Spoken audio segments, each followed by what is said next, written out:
Hi,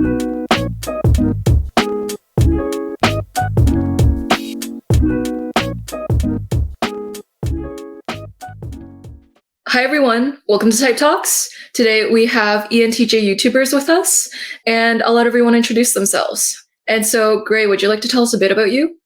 Hi, I'm Gray. I have the YouTube channel Augmented Personality. I'm afflicted with the ENTJ condition. It is unfortunately terminal. I don't have long. A little bit about me is that I started doing YouTube a little over a year ago, and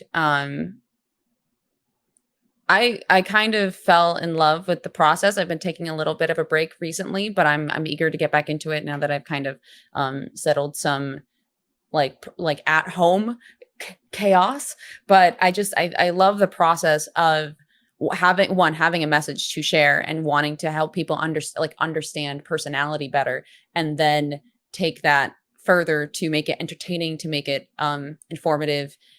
And then the actual production process is interesting to watch, like just an idea transform into something tangible that then you're exposing to dozens, hundreds, sometimes thousands of people. So that's a little bit about me. Is I love that process. Yeah, and you do it in such an entertaining way too, Gray. It's never a boring day on your channel. You're very good at bringing a feistiness to your content, and so it's always entertaining and informative. And so, Dan, could you tell us a bit about you? Yeah, g'day. I'm Dan. I run the channel TeNi Personality Growth. Probably saying that not in the classical way, but that's sort of what I've gone with so far. So we'll continue doing it that way.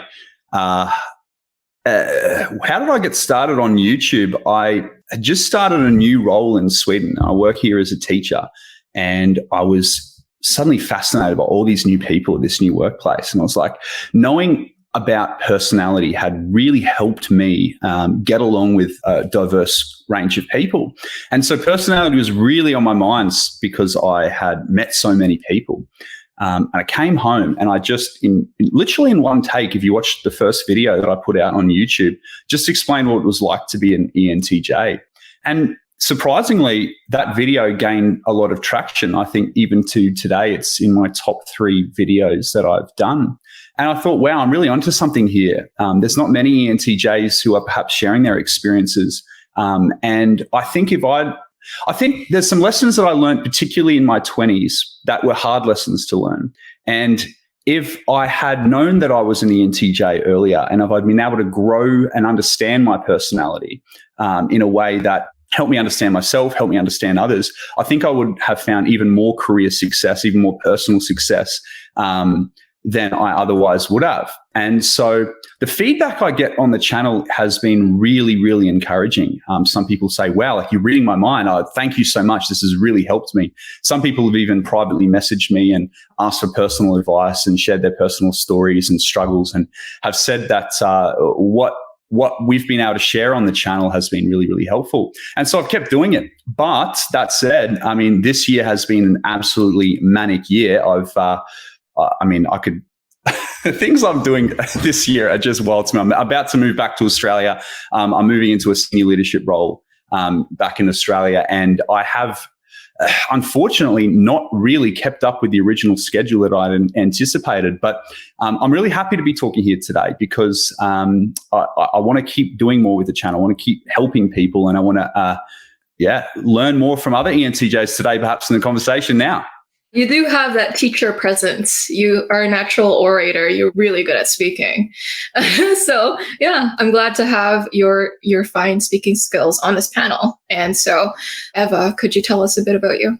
Yeah, of course. So I started YouTube when I was like 11, initially not doing personality at all. I was just kind of like doing vlogs and documenting my experience. I primarily am a filmmaker and sort of artist and illustrator. So I came to YouTube as sort of like a medium to express myself. And my voice is weird. I think I need some water. Give me a sec. It's got that raspy Scarlett Johansson quality to it. Yeah, it's so sexy. So around the pandemic, actually, I had a tremendous lot of time on my hands. And I was like, okay, I need to like put this time into action because I'm going insane with nothing to do. Like there's literally, couldn't perform my work because I was at university, and on the side I had this job as a maitre d', and like everything was closed. So I was kind of sitting at home, and I thought, okay, I'm going to make more videos. And I have been studying MBTI since I'm like 16. So I just thought, I never see videos about the ENTJs on YouTube. So I'm just going to make like a random video. It was kind of more on I didn't have any ideas for any videos about lifestyle. So I was just like, I'm just going to tell everyone what an ENTJ thinks about all the types. And that was a joke video. Like I was going to delete that. And it just gained so much traction as well. And I was like, I didn't think there was a community for this on YouTube. And then I started realizing, okay, there is like a whole another side of YouTube that's MBTI YouTube. And so I started following a lot of different channels. I started really getting into the community. And again, I had so much time on my hand that I was just uploading 4 videos a week, just nonstop, and it just rose like crazy. And so I think it got a bit addicting because I got that rush of like, okay, like something that I did really quickly is just gaining traction so quickly that I just need to keep doing that. Over time, I didn't realize that there was also a negative side to the MBTI community, more on, I guess, like there are such amazing channels like yours which show the perspectives of different types, but also there's sort of like restraining of you must be this way if you are this type. And I just kind of wanted to explore different sides of personality, more on psychology, neuroscience, like how our brain works. And that's really interesting to me. And then I sort of diverted a bit into more personal development rather than MBTI, but still upload some things here and there because when there is knowledge to be shared, I'm just kind of like, okay, someone might benefit from this. And yeah, it's always a great response. So the community is very nice and gentle, thankfully. Yeah, that's me. 4 videos a week, that's intense. There are not a lot of ENTJ YouTubers on the internet right now. So I'm really grateful to have you all representing the type. All the YouTubers here, their content is quality. So go click the links below. And so, hi, my name is Joyce, and I'm a certified MBTI Master Practitioner, and I facilitate the instrument in organizations. I also type and coach people. All right. And so, ENTJs, I'm wondering, how is it like to be a YouTuber? I guess it's cool. It's like a creative process, most of all. Like, from my perspective, and it would be interesting to hear everyone else's, like, I have to keep myself accountable for uploading now that I have an audience. So when I am on a break, I actually need to like communicate that. I need to sort of keep people aware of where I'm at, like I'm not disappearing. But I also need to keep a structure. So like I need to upload a video and then I need to edit that. And that's a whole, side job. You can spend 10 hours to 30 hours a week just making a video look good, making sure that your kit is like adequate and all that. Even though nowadays, like honestly, you can do YouTube with anything.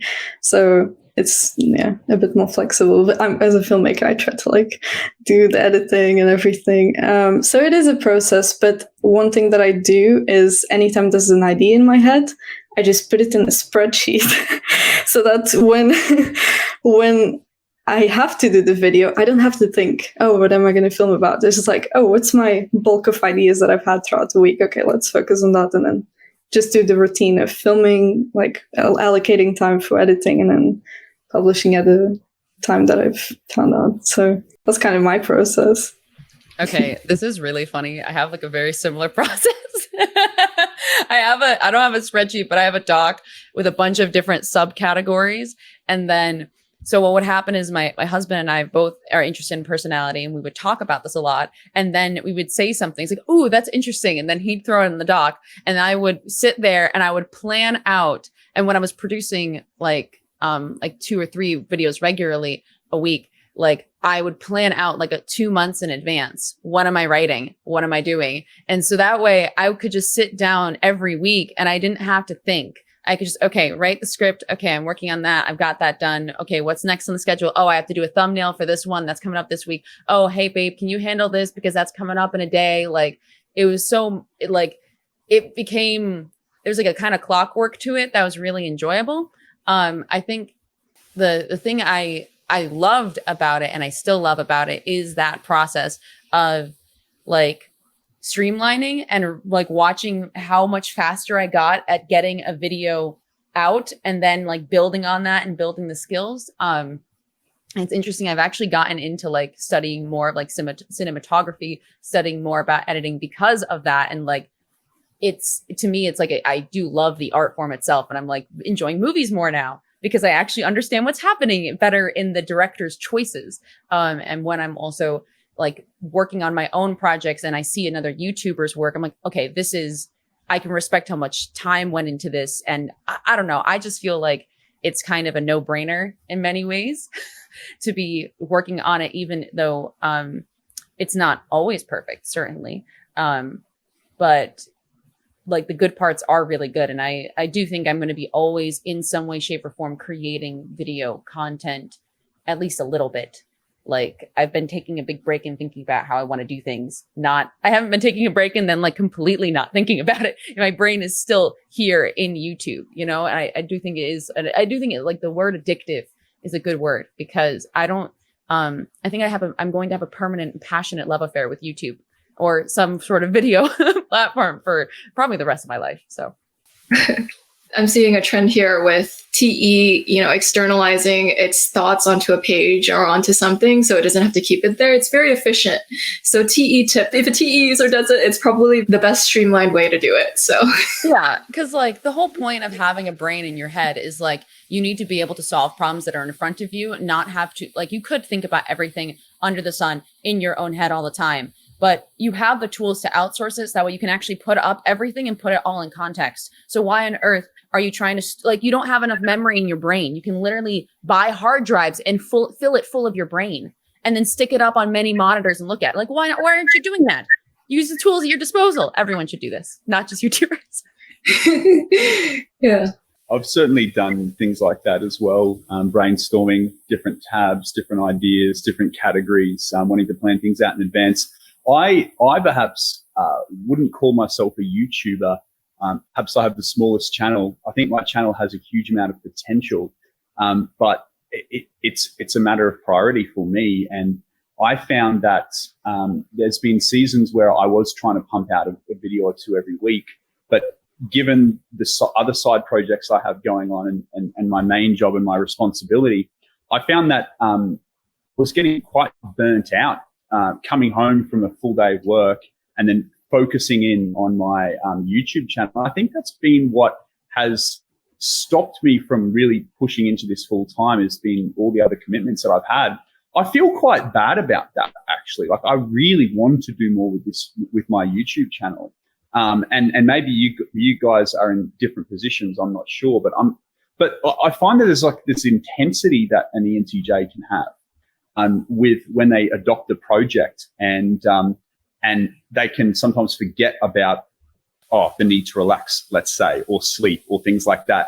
And then I found this YouTube channel can sometimes be I was like, well, hold on, man. What are your priorities here? I don't want this. I've got to be very careful that I'm not letting this passion of mine impact the other areas of my life. But I would love it. I would love it to expand more. I wish I had more time in the day. I wish I could do more things, let's say, and create more value in that way. No, yeah. I find my journey in this year has been very similar. Like, I've had this whole streamlining process has been because at some point I was just like, there's no way. Like, there's no way I can have a full-time job.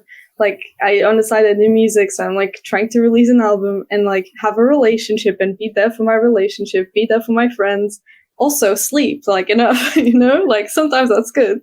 And yeah, trying to like also upload. So I think that's really key. Like maybe it's an ENTJ thing. It's like at some point, unless you make it your full time, which then it probably does have a lot of potential because you'll probably go at it like nonstop. But if you have a lot of juggling parts in your life, which I feel like you do, I do as well. I don't know about Gray, but like probably it's quite, you have to be very careful to not burn out, because I think people will always be understanding if you upload less, but at the same quality.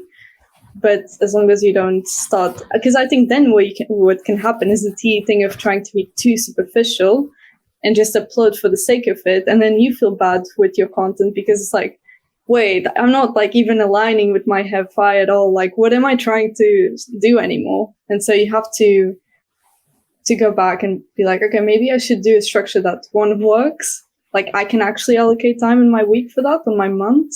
Like maybe 1 week a month, I really focus on like doing this really great video, or do videos that are a bit easier to do in the meantime, or podcasts or something like that you can actually allocate time. But if you just go at, and also that's this thing I think is very ENTJ, is like wanting the highest standards of all time, but also do it at a machine level, like you're a human. Like you have to be very kind to yourself in that way.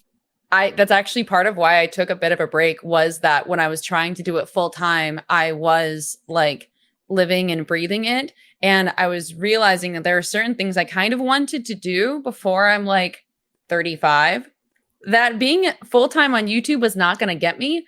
And I was like, oh, and I'm up, and I was just focused on like just getting everything out. And every time I would upload, I was like, yep, it's a video. And then I hit 2,000 subscribers and I felt nothing. And I was like, okay, that's not good. I probably should be feeling something when something I've worked so hard for happens. That's probably not great. I probably should actually experience an emotion here. Okay, if I'm not experiencing anything, what am I experiencing? And it was this moment of slowing down and being like, I think maybe, just maybe, I might have taken this slightly too seriously too fast. And I went all in, and I don't regret it. I'm grateful for it. I think that it's been fantastic, and I would do nothing different. Also, I need to take it in more of a balanced way of like, okay, I need to be working a job and then have this as my side thing. I need to be spending more, making sure I'm taking my time to be with my friends in real life and my family in real life, because I don't like me when I have no human connection. Because I'm not, the robot thing, I think is like, it's funny, actually. So there was a panel that I was on again with Joyce, and there was a really insightful comment where someone noticed, like, sounds like everything she's saying is coming straight out of a business book. And it's like, yeah, it was. That's weird. Why do I sound like a quote machine right now? Why am I not sounding like me? And I remembered, like, that's a really good, like, and I like that person, like, really helped me thinking. I was like, oh yeah, they got a point. This isn't very, that is a little off. There are definitely parts that were like still normal, but I did have to like kind of reevaluate of like, what am I doing? Why are we here? What's the point of all of this? Because the point, I think, is like, not only I'm on the side of education, but I'm also on the side of art. And I don't want to make bad creations, because at that point I'm doing disservice, not just to myself, but to anyone who ever watches it, and also to art and education and entertainment itself. Mm-hmm. And that just seems like I value art and entertainment and education too highly to do a disservice to it. I think that's something that I kind of, in a strange way, had to come to terms with, that's going to mean uploading less. That feels weird to do less, to have it mean more, but I don't know. That's FI integration. Like, that's good. Just really like looking at your values and understanding, because I think maybe I often question myself, like, do INFPs have it like the opposite way? Like, did they start really liking tea or something? But I don't know. I don't. Yeah. Yeah. I feel like what they do is they're like, oh, I like it, therefore I'm going to do something about it. Instead of just sitting there like, oh, I love this. I love this. I love it. It's like, you've got nothing to show for it. If you love it so much, do something. I like the I like the FI check that you had there. I reached 2,000 subscribers. I should be feeling something, but I'm not. It's like, well, okay, now I need to reevaluate. Let's start thinking. I think that's a very ENTJ thing. When the emotions aren't lining up, they're not really what's driving you, but that's sort of like, hang on a minute, something's wrong here. And I do this in conversations a lot. Like if I'm feeling, and it's very classic ENTJ thing, you're just going along, you're saying it, you're in the moment. But then there's this little niggle, it's like something's off here. I can't quite pick it.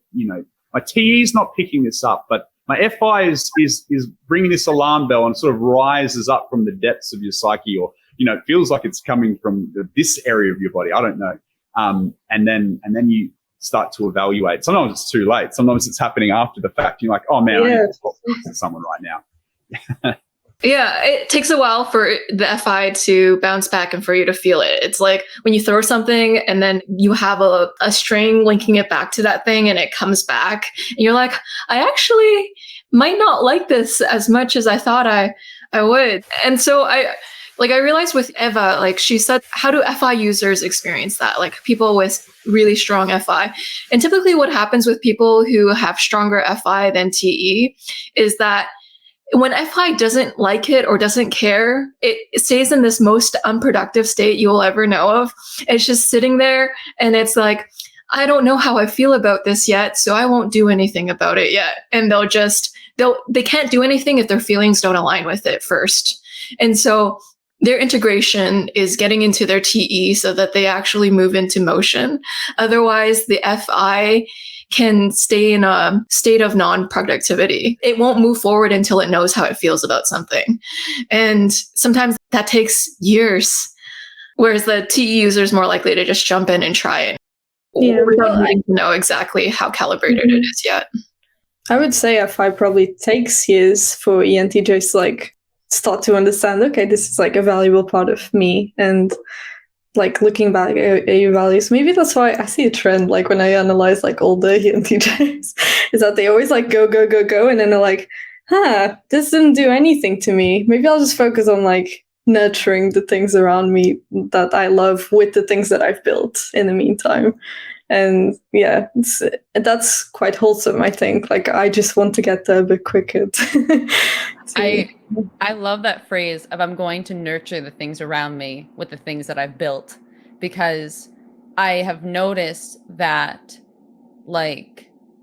something that I found. So I used to also be a dog groomer. And that's actually what I'm doing right now in the meantime, as I talk about what I do. But what I found was when I was working, I would struggle to nurture my own dog, as strange as that was, because I had split off doing the job from the actual emotional experience of caring for a dog. And when I took a break from that, now I can do it in a much more balanced in-between way, where it's I can actually shift gears between these two states instead of only being in work mode or only being in, oh my God, you're so cute, I love you, because you can't do that at a job. And when you're working and trying to work with animals who don't want to work with you, but you have to do that at home with your animal who you love and who needs you to be the emotional support. And I think that with YouTube also, just trying to teach and educate I started having clients, and a lot of the time, we're talking about serious emotional things. And what I found is I'm coming back, the main reason I am going to be doing an epic return to YouTube, is because I do want to nurture those people and help them, and in a more emotionally present way. And that means I have to be emotionally present. And I think that that's going to be a journey of a lifetime, and I'm never going to stop working on it because I think it's really difficult, but necessary. I think the FI is what it is, that ultimate motivator for what we're bringing with our TE into the world at the end of the day. And when you're talking about with your YouTuber, what's your YouTube channel, what's driving you back, that's what's motivating me to continue this as a side project and as a hobby. It's that meaning, it's that value that I'm creating for the world. And it's done in a very TE way, and it's definitely the TE dominant presence. But it's important to value the FIs and the ENTJ. I hated FI a lot, especially in my early 20s. I didn't understand that side of myself, and I really didn't like it in other people too. I just, what are you doing? It's you're not making the right decision for yourself here. You could be doing it this way, and it would be a lot better. But now I'm realizing that. I love what you did say, Eva, as well. What Gray pointed out, that nurturing of what you've built. I think that's so important. And we can forget to do that as ENTJs. Forget to nurture the communities. Forget to see forget to treat people around us perhaps for what they bring us. And I think an ENTJ who can learn to do that really well will maybe have a lot more satisfaction and success in their life. Yeah. Gray mentioned how the defining moment for her to get in touch with her FI in her YouTube career was the subscriber count and how dead she felt inside when she looked at it and it didn't really give her anything. So what were your defining FI moments in your lives? Like what made you have an integration with FI? Because it seems like there's a breaking point or something that makes you confront the FI. So what is that? That's definitely not the only one, for the record. It's not like I'd only discovered my FI when I hit 2,000 subscribers. Like, for the record, but I love that. I dead inside is a good way to put it. Aside from like reanimating myself as a zombie to be on YouTube, I would say like another really big FI moment was like, so I remember we were living in North Carolina. And then we had moved to New York for my husband's job. And it was all because it made sense. We're going to go down there because he's going to make more money. And then I will do this. And then we will do things and we're going to do it and it will make sense and it will work. Great. Fantastic. Right? We weren't happy. So let's try to do something else that also makes sense. We'll transfer with his job and it'll make sense and it'll work and it'll be great and we'll make money and things will be good. Right? Spoiler alert, they were not good. And so we were sitting there miserable, out of our minds. And he's like, I could just quit. I can, if I have to, we can spend huge amounts of money to buy myself out of my contract. If we have to, we can just move back to Connecticut. And we said, do it. Let's do it. Let's do it. Let's actually do what we want to do. And that I would feel like there's many other moments, but I feel like that one was like an actual shift of mindset that I don't think that without that, I don't think I would have registered the 2,000 subscriber thing. I don't think I would have registered a lot of little moments that have occurred since then, because we chose something that made zero sense because it was right. It was right emotionally. It was right for us as who we are as people, not as who we are as productivity doing machines. And I can give like all the reasons it does actually make sense, right? But let me be real with you. The reason I moved back here is for the autumn, not because, oh, it makes sense and this does and this. No, it's because autumn here is the most beautiful autumn in the entire world. There's nothing like it. It is an experience you can't have anywhere else. And I grew up with it. And then I lost it because of the do make it make sense thing. Like that was stupid, you know? And I don't regret it. Again, I could not have learned these things without having had happened. However, that is like, I would say like a really big one that I think has set up a lot of personal growth for me in the past year or so. So there's my happy story. I would say it's a number of things altogether. And it would probably be more maybe the failures I've had when I've had everything perfectly structured from a TE perspective. I'm doing everything right. And then things just haven't worked out. And it's usually to do with other people as well. It could be that I think I'm doing awesome within my career. And I would say that the education profession is not always such a TE profession. It's definitely that FI, sometimes SI, FE, that is quite dominant in the personalities that are drawn to education. And so getting some pushback that I wasn't expecting, people thinking that I'm arrogant, people thinking that experiencing health issues, relationship issues, going, what is going on? Like, I don't understand this. I'm doing everything right. But I'm not getting the results, right? So something's amiss here. And that started, and I think this was through NI at the end of the day, started getting me to be very, very reflective. Okay, what do I need to do? And that ultimately led me to, well, discovering more about my personality and then growing that FI. And it's still a journey. I mean, we are still ENTJs. That's not our primary function, but I think an integrated ENTJ can be even more powerful than an immature, let's say, less integrated ENTJ. Yeah, I had a couple of different activators of the FI throughout my life. Like, I think the first one was when I was like a teen and realized, like people think that I'm a workaholic and I don't think I'm a workaholic. So clearly there's like something that the whole world sees that I'm not seeing, and that I'm arrogant as well. Like, and when there's always like a good intention, but the intention is like, I'll fix your problem for you. Like, this is the quick, easy way to do it. But sometimes people want like emotional nurturing. So I just started to understand that maybe I was neglecting something also in myself, and therefore I was projecting onto other people.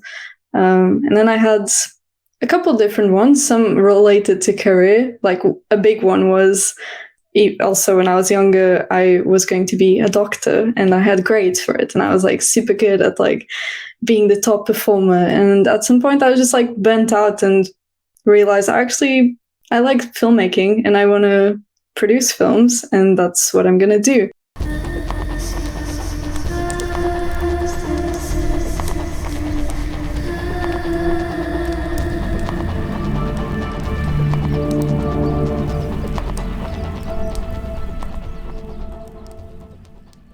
And everything in my life just did not align with that at all. I have no like T tools to make it happen, but let's just look up online like how I can get to London and go into this crazy hard to get university. And my dad's just like, I mean, I'm not supporting you like financially with that. Like, you can try, but that's like London. And I was like, that's fine. Like, don't worry. And yeah, just going all in at it with, I think anything can be achieved with enough planning, and it got achieved. Like, I got into the university I wanted. The Batman effect. The Batman effect. He can always win so long as he has enough planning. Yeah. And yeah, it's like, as long as you do your research. But then that was such a FI decision. It's like, I want to do this, so I'm just going to follow my heart and apply my T as like the leader of this, because I've those skills like in life. Because what you are often lacking is like that emotional nurturing to yourself. So when you do nurture that, you can then do things that will change your life for the better. Like you'll move countries, you'll move jobs, you'll maybe give in to liking that person. Maybe that's going to be like your husband, and yeah, just things like that. I also had a health issue last year, which put my life into perspective. And it was right after I spent like months non-stop. Like, I had nothing to do. It was the pandemic, but I just couldn't stop working. I was like, let's do this film, and it's going to happen even with the national lockdown, and just 8 to 8 every day. I had no pressure, no external pressure to do it. I just really wanted to do it. And at some point, like, I realized like I had some iron deficiencies and vitamin D, and also had some things in my thyroid. And I was like, oh wait, like, I don't want to die. Or I don't want to have a health problem that's serious, because then I can't do all the things I want to do. So might as well take a rest, focus on myself. Because if I am alive, I can do anything. But if I exhaust myself, no can do. And I think that was like a good reality check. I remember years ago, I was playing a board game or something like that with many friends, and the question came up is, do you feel better than most people? Like, do you feel like you're a better person? And I was like, yeah, absolutely I do. Like, and everyone's sort of shocked, like, you're going to admit that? But I've probably changed now with my FI being more developed. And I think that's part of what you're describing there, Eva, where as an ENTJ, especially younger on, you look at yourself and you can compare yourself to others and what you're able to achieve. And, well, it's an order of magnitude perhaps better or more productive. You can see things that others can't. And so that's going to quickly lead you to have a lot of self-confidence. It's going to quickly lead you to have a certain level of success. And you mentioned that success that you had with your studies. And that arrogance is a very easy next step, but it's a trap. It's a trap, I would say, for an ENTJ. And I've experienced exactly what you're describing there with that sort of that burnout and those health issues. And it takes, I think Jung described this idea of an ego death, and something that can sort of really shift your reality and shock you into realizing that there's more than perhaps meets the eye. And if I was to answer that question today, I would not answer it with such clarity. Yeah, I'm better than the average person, because I think what these experiences teach you is what others bring to the table that's different to you. And it might not be the quickest way to to purchase a house or to move to a university and get into the prestigious university. But there's something else to it. There's something to the people that have moved to Connecticut because the autumn leaves are really beautiful. I mean, I want to see that. That sounds amazing. And I think that's something that I hope that younger ENTJs can understand. I mean, that arrogance thing is going to be something that's thrown on a lot of ENTJs, and unfairly probably, because I don't think that most people see the heart, the intention behind the advice and behind the help. But if an ENTJ can learn to move past that and to integrate the FI earlier, man, they can, as I've said before, I think I'm just saying the same thing over and over again, but it's probably what ENTJs need to hear, let's be honest. I had someone call it before the EJ God complex. When you have the outlook of wanting to take care of a tribe, it's like, oh, I know what's best for the tribe. And then sometimes it can cause this, I know what's best kind of confidence about you. And it takes a while to kind of, to go back. It can take a few bad experiences to realize that there's more than just the facts on the ground, let's say, and the clear path. That's more. There's more to it than that. Absolutely, yeah. And Eva mentioned this point about hardworking and how she doesn't see herself as hardworking, but other people do. And I find that with ENTJs really often. So they'll say, I'm not that hardworking. And then everyone looking at them is like, what? It's like when you're listening to a podcast, you're also vacuuming and also doing this other thing, or like you're trying to make the most by squeezing things into some sort of time period. Or like when you're doing something and it doesn't seem as productive, you'll couple it with another task. And it's like, to other people, that's a lot of energy expenditure, but for you, it's normal. So I can see why it's not the highest amount you could be working yourself to, but it's still more than the average person would work themselves. I've spoken a little bit too much, but I'm going to jump in here because I feel like that's so true for me. Last year, I felt like I had a massively unproductive year, and I've shared that with people. I think I'm so lazy. Like, are you joking me? You went to 17 countries last year. You bought 2 properties last year. You got a career promotion last year. I'm like, yeah, but I think that's what it is. It's like I could be doing more though. Like there's probably more in this capacity for me, but there's the problem that the NTJ will very quickly burn out by just trying to grab and pursue and pursue and pursue. So I just wanted to jump in and say that, because I think that's a really wise thing you said, Joyce. Yeah. Yeah. I want to jump back a little bit to the arrogance thing. Like, my personal experience, like I can give you my subjective experience. And then I think what was really happening, which is that subjectively, I would have told you like, there's no way. No, I felt horrible about myself in many ways. And that's why I worked, is that I felt like I was taking up space and that I like had to basically like almost like in a sense like apologize for my existence because I was like not producing anything and therefore I was a cost, right? And that's not really how it works. Like people have inherent value as human beings, but not me, of course. We can't have that. So subjectively there was this it's like, no, but I feel horrible about myself. I would never describe myself as arrogant. But the fact that I was deciding for myself if I had value is almost an arrogant statement. It's like, you don't get to decide if you make an impact in people's lives. You don't get to decide if actually you are or not a good person, in the sense of like maybe you are like, it was kind of this like, no, actually I'm going to say I'm bad and then I'm going to overwork myself. And if anyone tries to tell me otherwise, I get to remain the holders of the ego king. I get the keys to the ego kingdom of no, only I get to say who I am. And it's like, or maybe things are more complicated than that. And I think that like the kind of the EJ arrogance kind of splits two ways of either I'm looking at all the people and I'm disappointed, or it's I'm looking at all the people and like, it's because like it's half the population is either disappointing or you're behind them. Is kind of this feeling is I was always looking up and being like, I'm never going to be doing as much as these people. Therefore I'm nothing. And that was, if I ever bothered to look at like, but how much am I really doing compared to anyone not doing as well as me?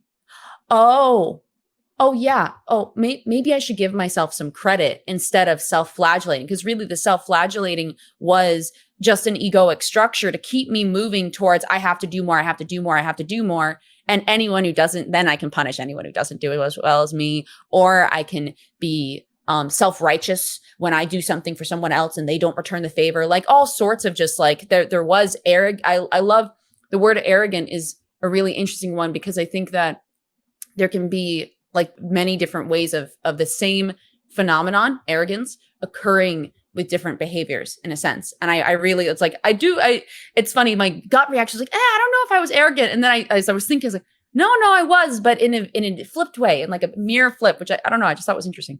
I've seen a lot of imposter syndrome in ENTJs. And so it feels like that's the race, like Dan, that you were saying that I could have accomplished even more. It's just a typical godlike standard. And because you've probably seen yourself throughout your life doing these things and exceeding like the normal productivity. So you just think, wow, I need to always be at that standard, because if I did it once, then I can just keep that as my baseline. No, like you're human, you have a brain, the mood changes, and like things happen around you, and sometimes you do need time. And that's the whole like arrogance point that you mentioned, Gray, of saying, no, you don't get to decide like my worth. I find that a lot in ENTJs as well. Again, like not really imposter syndrome, but the self-sabotage. Like the other day, I was not feeling my greatest, and I was coming from the gym because I was like, okay, I need like sweat this emotion out. Like I'm not sure what's out of balance with me. And then I talked to my partner, and he just spent a lot of time like questioning, like, why do you think you feel this way? And at some point I was like, oh, you have to study, like we can talk later. And and he was just like, no, I want to spend this time with you. And I was like, why? Like you have like actual things to do. And sort of realizing that you're not in charge of deciding how someone spends their time. And if someone spends time with you, like as an ENTJ, I think it's very healing to understand, okay, like some people just like me, even if I don't do anything. And I met the 9FP friend later last year, and he just told me exactly this, and it was just so life-changing. Like, I just asked him, we were talking about hanging out, and I was just, we could do this and this and that. And he's like, yeah, but it's fine. Like, I'm just happy chilling with you. And I was like, oh, but you don't want to do like this and this and that? And he's like, yeah, but I don't like you. I don't like being with you to do stuff. Like, I enjoy you. And that was like, oh, okay. I need to integrate this thing clearly. Like, and I find it a lot in the ENTJs. Valuing yourself because of your external output, not your internal value. So I think a journey that everyone has to take as an ENTJ is just looking back at yourself and cherishing yourself, like what things make me, and without being arrogant or like ego boosted, just valuing yourself, basically. Yeah. Absolutely. I like what Grace said with the worth coming from and the worth that you bring to others being very self-centered, and perhaps that's like a clash with FE. That's really far down in our cognitive function list. And I'm just reflecting. I think perhaps that is part of a reason for that perceived ENTJ, because everything sort of our value and our worth and our output and our ideas are coming from us at the end of the day, rather than coming from the community. And we sometimes neglect that community focus around us, and we can be, even when we're taking charge of the task, it's coming from our ideas. I'm going to be thinking about that over the next few days. Thank you. Yeah, all the things, Eva, Gray, and Dan, you're mentioning are also traits of the Enneagram 3. It could be in your tri-type too, if it's not your main type.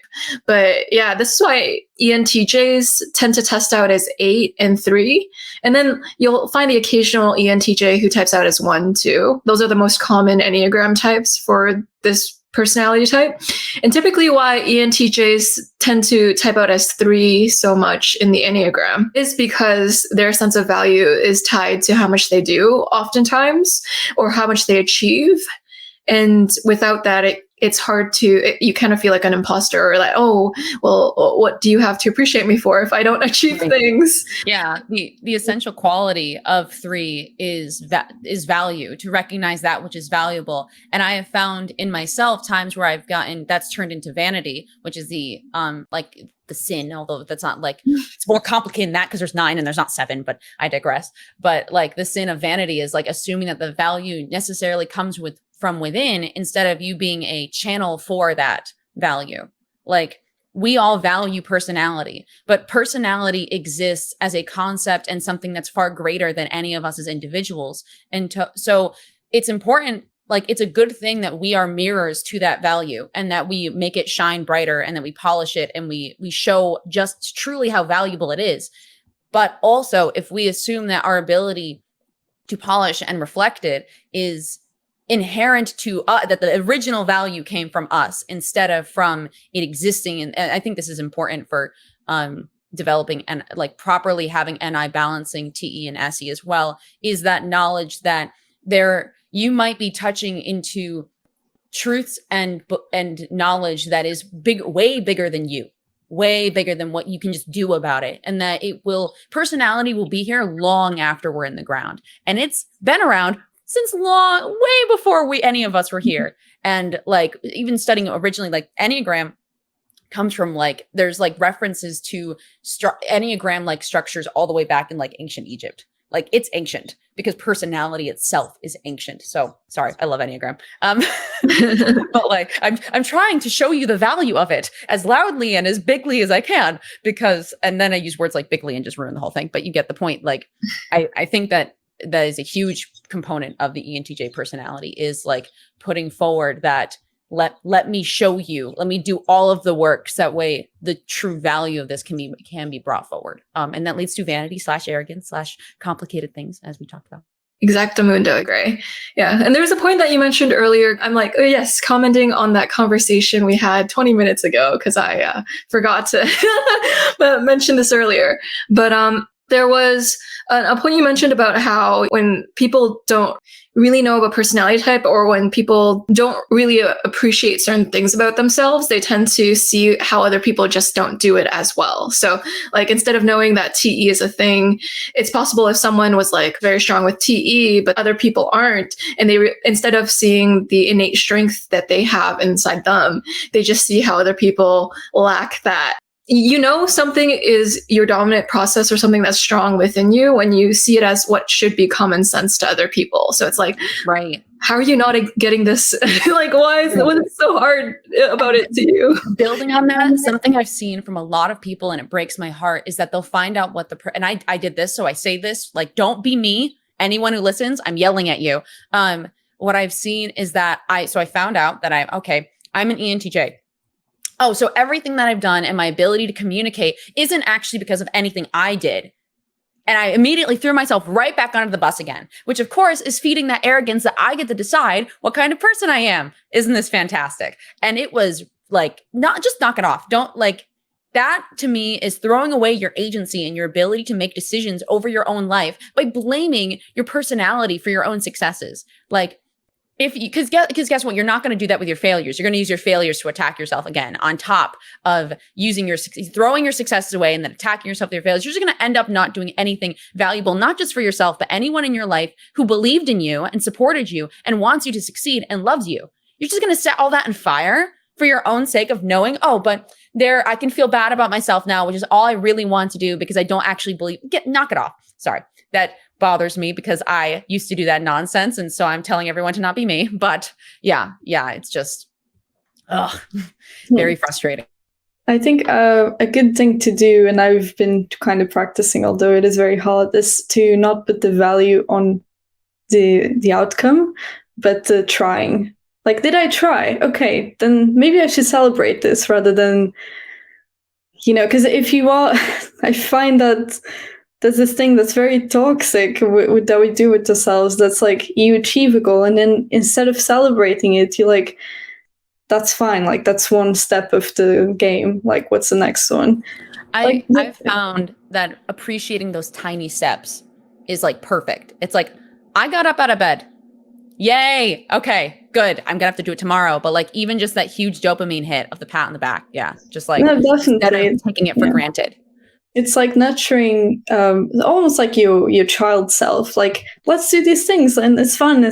We can celebrate. It's not being serious all the time. Like, you know, do you want to buy a book because you got that promotion, or do you want to organize this massive party? It's like, oh, it doesn't make sense because on a Monday I have to be at work at this time, and I got this project, so maybe I should. No, shut up. Like, do do the party. That'll make you happy, and then you do those things for yourself, and you feel really in a moment, and you're just like kind of nurturing both SE and FI, and being a bit childlike. And I think that's really important for ENTJs. We kind of like. My friends always tell me I was born 40. It's like, I've realized like, I don't want to be the business person in the group, or I want to enjoy life and what makes me happy. And so I've realized it's good to use your T, like you have it. So might as well, you know, be good at whatever you do and put a lot of work into it, help your friends. But that's not the main point. That's just your autopilot. That's what you do on the regular. The point is perhaps to build things that have meaning to you, and, you know, fantasize about those things and then build them. And people will appreciate that, because my boyfriend always says, like, ENTJs are builders. Like, you just stack up on things, but you're doing it because you want the feeling of seeing it finished and there for people. And I always like go back to when I'm a bit confused about what I want to do in life, or whether I'm at the right job, or when I'm in the right country, or do I want to move to Connecticut, or do I want to move back home? Do I want to live in Spain and volunteer for a year? But like things that cross my mind, I just always think, why do you actually do the things you do? And to me, it's just, I want to make it a nice time for people, and I know how to get there quicker sometimes so I can help them, and therefore might as well bring that to my everyday. And I think that's just like the piece for ENTJs, integrating that. Well put. It's pretty interesting, the point about arrogance that Gray brought up. And I think it's applicable to human beings in general, too. It's like whenever we're hard on ourselves, or like we beat ourselves up, there's a component of us that is arrogant, or that where we think that we're allowed to make that final call, or that we are the only one who can make that final call of our worth. And no one else is worthy of calling like how much you're actually worth except you, and how much you want to beat yourself up. And I'm like, oh, that's a really big call out for anyone in the audience who hates themselves. You are a little bit arrogant. I mean, not in the sense that you should feel bad about it, but it is like a wake-up call. It's realizing that what you're doing, you're not only doing it to yourself, but you're also doing it to the people who love you too. It gives some sort of accountability that when you hurt yourself, you're not only just hurting yourself, you're hurting anyone who's ever believed in you, as Grace said, or anyone who's ever cared about you. Anyway, sorry, I thought that was a really deep thing, so I just wanted to dig into that. But yes, Eva, that's a really good point on builders too. Builder is a good word for like how ENTJs are always building an empire somewhere, somehow, in some place. Depending on their interests. I like what you just said about Grace's point on arrogance. Again, like someone in my life told me a couple of weeks ago, when I was feeling not confident enough for some reason, for not doing something or not getting, I don't know, this raise or whatever it was that I was trying to achieve. And they told me, you know, you are valuing yourself through the lens of yourself, but it doesn't mean that everyone else values you with your lens. People don't look at you and think, oh, is she competent enough? Like, people look at you and, you know, they'll value you for you're goofy, or maybe you're very quirky when you talk about neuroscience, or maybe you know a lot of facts about mycology. Like, people like you for different things. It's not because you're competent. Unless they are ENTJs, maybe. But yeah, I thought that was quite good for reflection. Yeah, I think that's I resonate with what you're saying there big time. Realizing that others don't value the same things that you value in yourself. And going back to what Joyce was saying before about this arrogance, I'm actually of the opinion that the ENTJ's arrogance is something that's perhaps quite obvious to a lot of people. It's very sort of, if it is there, it's very forthcoming. But I think there's a lot of the time, I think the accusal, and this is what I like to believe, is a projection of other people's insecurities and maybe their own arrogance in certain areas. I think the ENTJ is a rare personality type.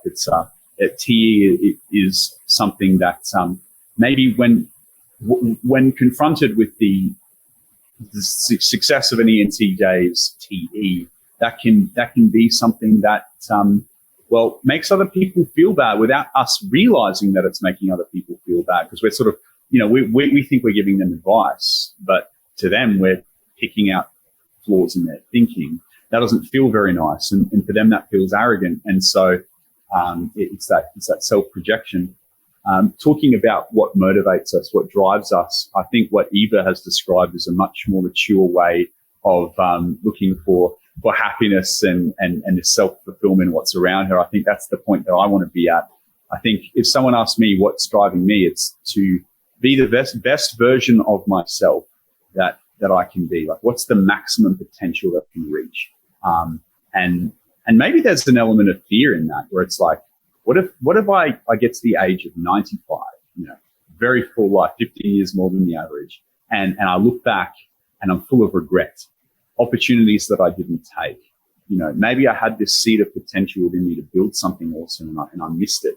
And I'm not sure that that's such a bad thing, actually. I think many people would look at that and say, well, there's other things to value in life. What about family? What about the things around you? But I mean, the great people in history have often had that same idea, like Julius Caesar, let's say, Napoleon, these famous ENTJs. I don't know some other famous ENTJs out there,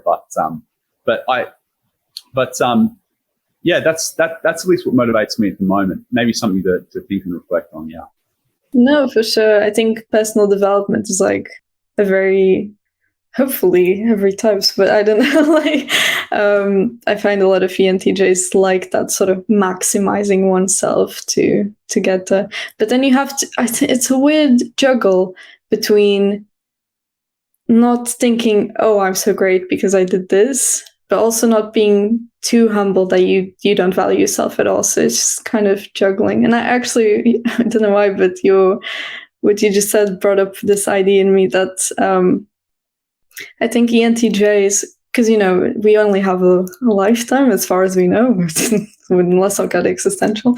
But within that lifetime, sometimes I find that the whole NI is quite restrictive to risk taking, because we want to make sure that everything's laid out. And I think valuing your FI enough and trusting that you can do something and then taking risks and being more risky as an ENTJ actually can reward us really, like, quite a lot.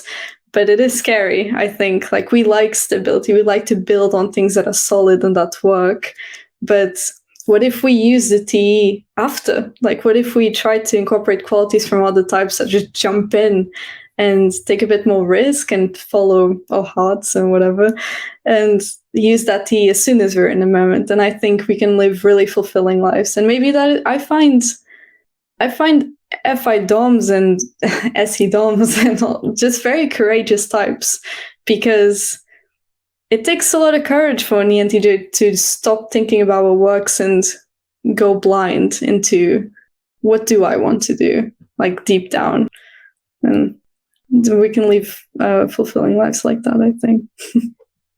I think to an extent, there's also something, this is what I personally have been considering lately, which is that you don't, like, we have that inner ISFP or ESFP in us. And like, I've found in my working experience, if I'm not in love with the story of the business that I'm working for, I'm not doing the work at the level that I should be. And then I start getting frustrated because things aren't working. And then the whole thing just starts falling apart. Because, and I will still, if I look at like objectively, I mean, I am working just as hard, but because I'm not in love with it, it doesn't feel like I am. And I don't appreciate the results and the fruits of my labor. And so I think there's almost a sense of like, you have to, this is my opinion, you have to nurture and protect your FI and be the one who is bringing it into the world, or it will make itself known when you keep quitting something or you keep not doing things. because eventually you just don't want to. Eventually that inner ISFP is going to make itself known at some point, usually at the worst of times, you know, like that's not great. And I think, I don't know, I have found that perspective has often helped me of I'm doing this so that way I actually can be, ironically, I'm just turning the TE on itself. It's like, I have to take care of my emotions and take care of my values and do what I want so I can be more effective and efficient. I don't care that it's still feeding into my TE because at the end, I'm still putting in more reps and more work into that FI. And then just overall, it's a more cohesive painting. Instead of this violent swing of like, I'm all TE or all FI, like that just seems, that's just not how humans work. We're not all one or nothing. So I think, I mean, the whole integration of your shadow is a bit like, you know, in Jungian psychology is very much about making that beast known, like that thing that's going to come out at any time. Just like, let it in slowly. Right. Because otherwise it turns into like, I want Taco Bell at this time. I want soda. Like really destructive, like simple, like taking like just, simple SF pleasures. It's like those simple SF pleasures can make you sick. It's funny because the ESFPs and ISFPs, they often figure out faster, hey, this actually doesn't make me feel good. And I want to feel good. So I'm going to take care of my body. And you know what I don't do? I don't get enough sleep. And I don't take care of my body as well as they do. It's hilarious. They figure it out. They actually do the work better because they're focused on the right things, the things that are meaningful to them, instead of just doing impulsive things because the moment struck you and you like, I always think about like the marshmallow experiment is that I use my willpower up on getting things done. And now I have to eat the marshmallow because I ran out of willpower to hold myself back from taking what I want in the moment. And then I do self-destructive behaviors and I ruined everything I just worked for. Or I just acknowledge that I want the marshmallow and bring a granola bar with me. So that way I don't end up stealing the marshmallow. That's a silly analogy, but I think you get the point. No, definitely. I think putting 1 hour of your week to actually think, or more, hopefully, right? But let's say 1 hour to be good with it, to just analyze where you are. Like for me, I get a lot of reflection done when I'm running. And so when I'm running, I'm like, do I feel good while running? Great. Like, have I been sleeping enough? Like, just analyzing those things. It's just a checkup, but it makes your whole life so much more efficient because you did it, and then you're not going to burn out. It's keeping the long game in mind. Because if you take care of yourself in the long run, then you'll be able to do this way more sustainably. So this is a little bit of NI work too, because it's going into the long-term pattern sustainability of your behavior. We should title this video, Joyce helps 3 ENTJs work on their immature FI function for over an hour. It's like, thank you for the therapy session, Joyce, that we're all getting today.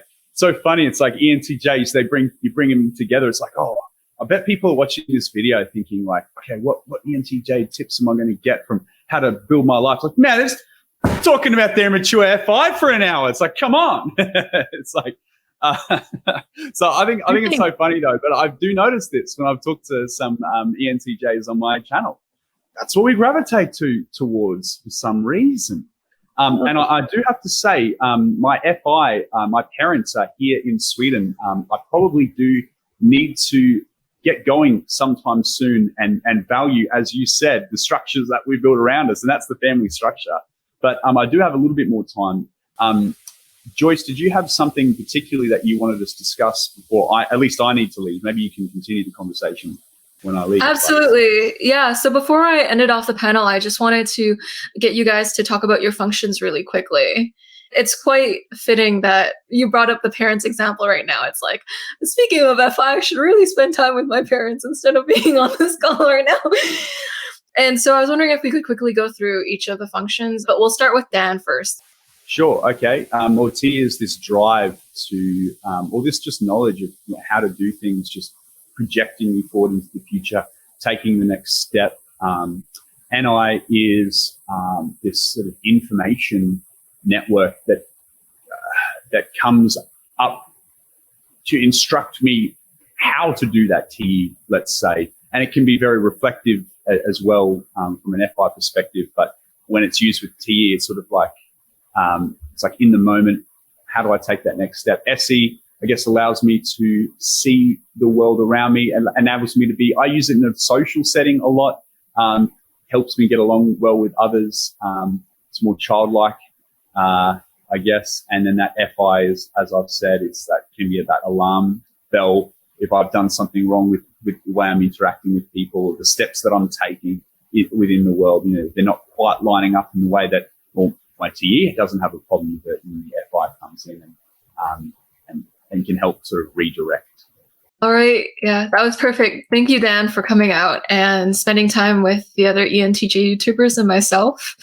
Oh yeah, well, I guess, yeah. I guess we can continue the video. People can watch, and I'll see what you guys have to say about the cognitive functions when this is finally published. But if I'm going to go now, which I think I should, thank you, Joyce, for putting this on and using your time, giving up your time to help us have this discussion today, and perhaps some more times in the future. Thank you very much. Absolutely. Yeah. Thanks. Good to meet you. Good to Yeah, great to meet you guys. Thank you. Bye-bye.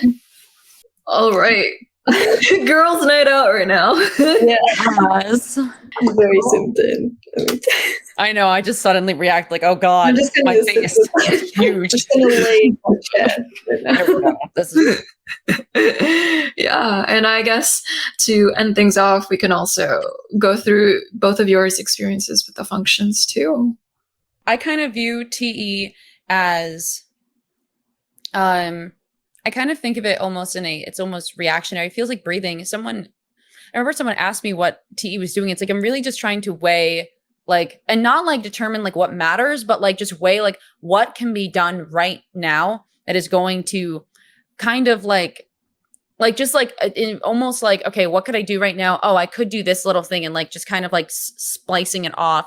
And it's not the process of making the list itself, but it is the action aspects. And like, I'm kind of always in motion, and anyone who has ever like seen me is like, I'm always in motion. I'm always doing something. And I think that like the micro doings is the TE, is like, I'm always kind of thinking about that. And then also I'm calibrating what I'm doing based off of not just what I'm doing, but also what I see is going on a larger scale. So I think that the tracking what is working across time and space and people is also a big part of it, because I'm not just pulling from what I know how to do, but from what if I know that someone who's around my age and is similar to me is doing something, I know I can probably do it, because I'm like comparing a lot of what I'm capable of doing.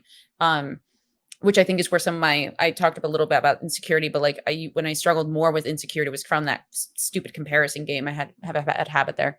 And I kind of describe like going into NI of like falling backwards into an endless ocean and then kind of swimming up with something esoteric and not, it's still personal. Like the way that I'm experiencing, like my husband's an ENTP, and like he knows what I'm talking about, but the way he experiences that is much more of that comparison and connection with everything that I experience at TE. But I experience that the solo singularity of how does this work in my life and with the things that I've seen. It's not expanded to connecting to everything like infinitely. It's much more focused on now.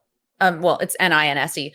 SE of being now. What am I seeing right now, and how is it connected to what I've always seen across time, and what will always be true across time is the NI. And I think the SE is like just kind of constant snapshots of right now, but then that sensitivity, because I think it works a lot with the TE to create that sensitivity to the moment of reactivity, in a sense of I'm constantly reacting to my outer world, and I'm a fairly, some ENTJs are more socially introverted than others. I'm fairly socially extroverted, which I think increases that tendency to lean into the SE a little bit, to be reactive to the world, to people, to my environment. I also think my SE makes me pretty. So, and then FI, like, I think FI is like I experienced FI in like yesterday. My husband and I were just sitting on the couch reading. And I've got a blanket on me and I've got my legs on him, and we're just sitting, being and enjoying the moment. And I wasn't thinking I didn't realize how much time had passed because I wasn't thinking, I wasn't doing anything. I was just there. And that experience of there without time, I think, is a big part of FI for me. It's not it's not an action. It's just presence and being. So there you go. That was long-winded, damn it. That was really succinct, Gray. You didn't give yourself enough credit. Great. Okay, so I love that description of FI. Sorry, cozy. Yeah. So the way I experience I would just say it's trying to maximize what I can do within a certain time period and trying to see if structures work. Like, is there something that's not really allowing for the major outcome to happen, and really being quite reactive to fix that right away so that things can actually streamline. And also the ability to perhaps cut off unessential parts of the puzzle if it makes the process more efficient. So that's perhaps how I'd explain T. NI to me is one of my favorite functions, although love-hate. So that's sort of this existential building up on concepts and trying to link everything to this single streamlined, like, oh, this fits here. Like, I'm just going to build up on this mountain. And just being it's quite good for having a long-term vision, because with your T, it just makes you like, okay, I've seen all of this, and like, this is how it works, and now I'm just going to act on it. But on another level, it's also very existential. Like, every time you come across a new concept that kind of fits into your idea of the world and like why we're all here and everything, it's just that NI of like, I'm correct, so let's just build up on that some more, and trying to come to terms with that. SE to me is just like this fun function. I love like clubbing sometimes on specific music and just really like dancing it out, feeling myself, not thinking much about like, oh, one thing I can it's very me is just not having the same meal ever, like just never going to the same place. Like, even if I like it, I just, if there are like 3 places that are really, really good, I'll go to them like every couple of months. But just the idea of experiencing something I've never tried is something of a driving force in terms of my sensory experience. And then FI is just this compass, I would say, of, am I leading my life correctly? Is my T like making justice to what my values are? What are my values, and what makes me feel really good? And I don't quite understand why, but maybe that's just it. Maybe I just need to sit in that and not try to justify it. So, yeah. That was a wonderful illustration of the functions, you both. So thank you. The very last thing that I want to ask you guys is, what hobbies do you have? So what do you put your FI into? So I can go first. I really like illustrating, so drawing, making music. They're quite expressive things, and they're things that I do when I'm alone. So it's very much like, okay, I'm going into my world and trying to make sense of it emotionally. And then there is an output accidentally, because T then sees, you've made like 8 tracks, so maybe let's do an album. But the FI process is very much just nurturing that. I also like nature a lot, so I spend a lot of time in parks and forests and hunting mushrooms and choosing plants for my house, just those kind of things. I really love nature. And yeah, I just like creating and studying the world. So studying neuroscience on my free time, sometimes just reading up on what new studies have shown about us and why things are. Yeah, it's interesting. So something I found is like regardless of like the actual like production, there's always like music and FI, like music. I think music and the feeling functions are tied together anyways. But I am a very, very amateur singer, I think is how I describe myself.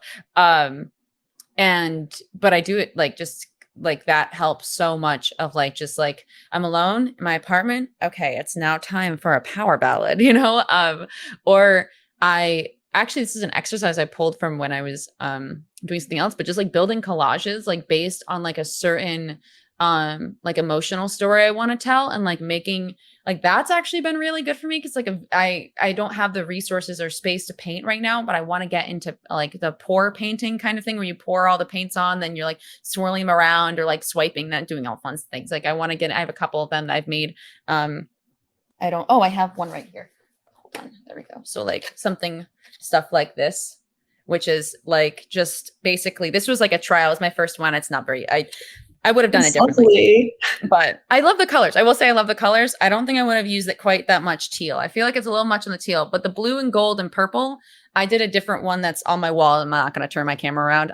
But like, yeah, it's interesting. It's like, oh yeah, art, like visual art. I do in the collages, I sing. And then a big one is spending time like with like the people I care about and just enjoying them. Like I have friends coming over later to just play some board games, and we're gonna like, they walk my dog and then go get dinner. It's just like taking time to enjoy things, like, and like going for a walk with my dog. It's like we live in a kind of like a little city, and so we're not in like nature, but like there's still trees there, and there's still people, and it's fresh air, and it's something. And I think that that's big. And we did a big road trip. We did a 10-day road trip where we were just camping everywhere we went. Like we weren't in hotels, we were camping in the freaking woods, and what might do it differently next time, but I still loved being out there. And like we went just like being out, and I think active with my body. Like I do think that starting with activity in my body, like dancing or like kayaking or horseback riding, something like that, does help me get into just experiencing the moment, and then being in the emotional aspect in the moment, not just the how do I do it, because there's the doing in the moment, which I think shows up a lot in my work, versus the experiencing in the moment, which I think is more of the SEFI zone. So yeah, I think that's like where it shows up, is so instead of mushrooms, a lot of animal things, but still nature. I love that you're into mushrooms. I love that. I'm going to message you and ask you about mushrooms. Yes, there are so many growth kits. It's so easy, and they grow in 7 days, and then you can make a cool pasta with them. It's cool. I saw a video that was interesting to me, that like they had these mushrooms grow in like the design of like a city basically, and they just set it up where they had the mycelium. Yeah. Mycelium's amazing, and mycelium is so much more sustainable than like plastic. And there are things like there are packaging companies now using mycelium. I think it's crazy that these fungi, which have no freaking brains, and they're like that they're able to grow like more efficiently than we build our cities. We are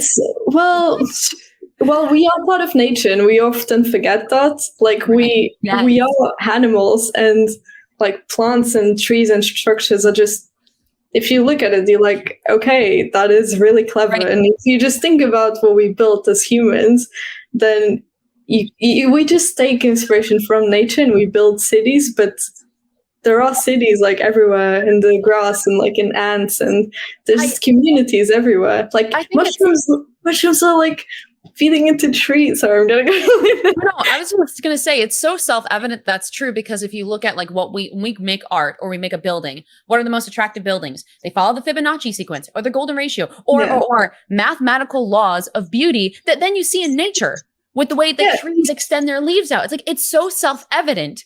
And we have to do math to prove that. It's very obvious.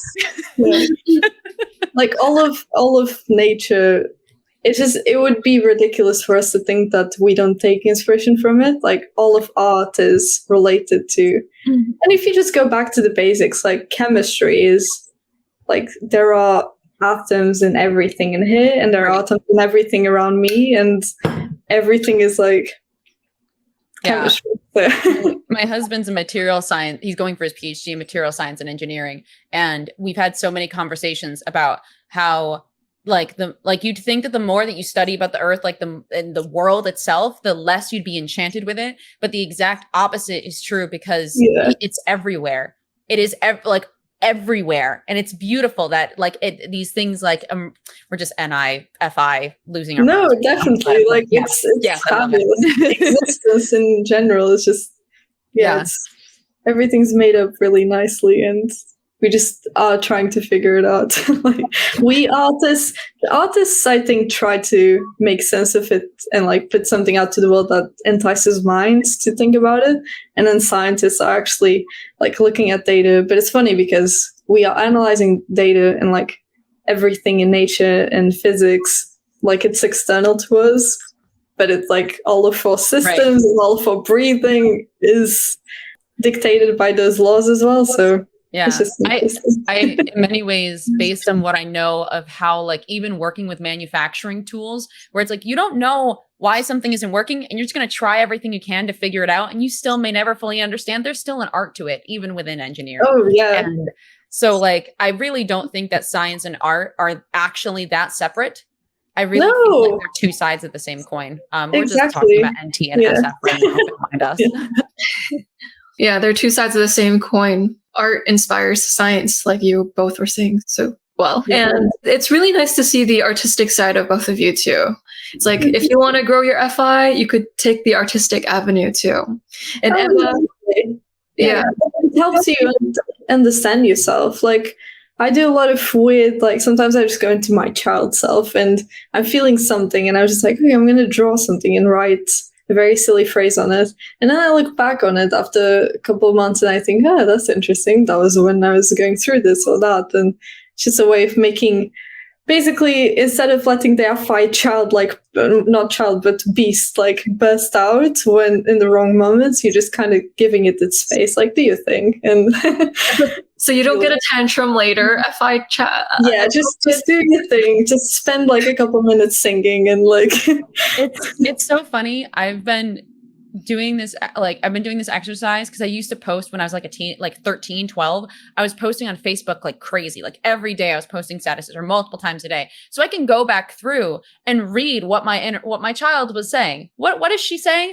And like today, 10 years ago, I wrote, "I won't be your Yoko Ono." Ooh, how profound. It's a song that I love. Guess what I was singing to prepare to like reduce any nerves before this panel? That song by Dar Williams. Like, it's something right. It's just like it's bringing me back to being an absolute little goofball when I hated school and didn't want to do anything because my FI wasn't in it. Yeah.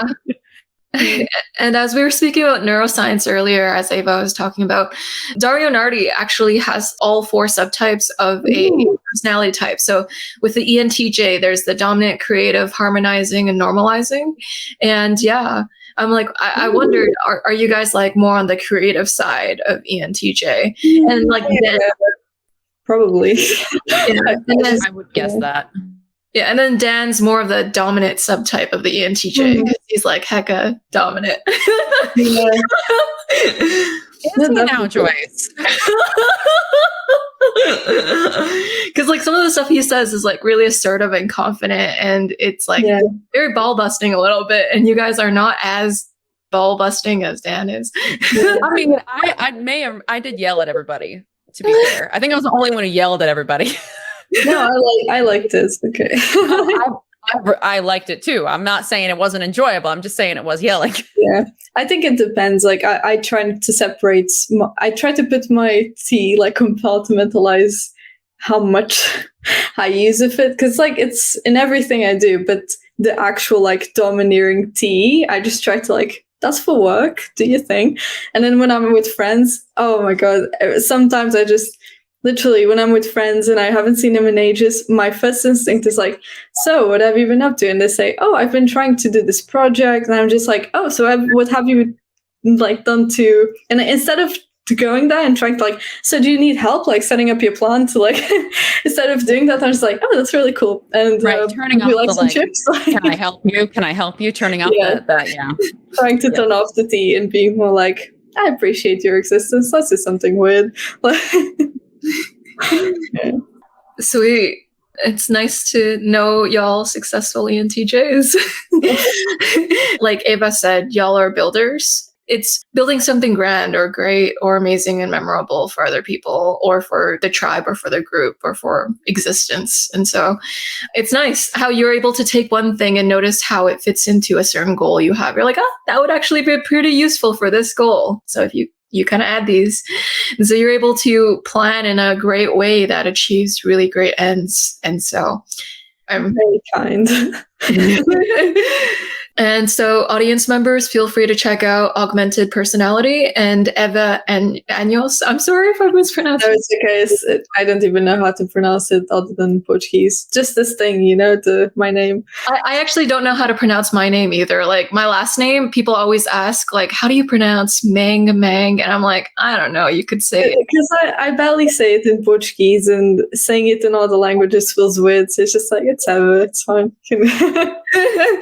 Thank you for being merciful with me. Yeah. It was nice to learn about the intersection between art and science and the fascination there to going down.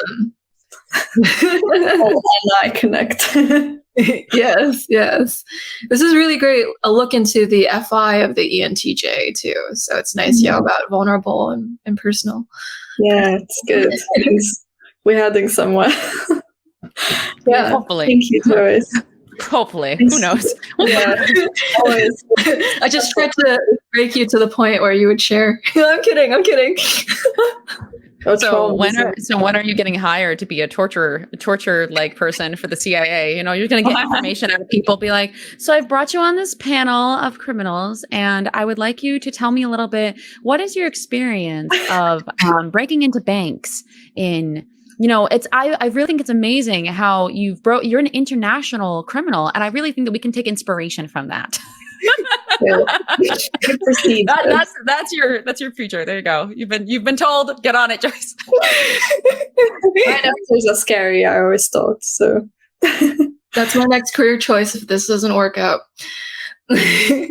Yeah. And so I appreciate you both very bigly, as Gray put Likewise. Yeah, and this is really fun. I love the SE playfulness that you both brought as well. And yeah. Thank you for inviting us. And so thanks everyone for watching. I'll see you all in the next episode. Take care. Thank you.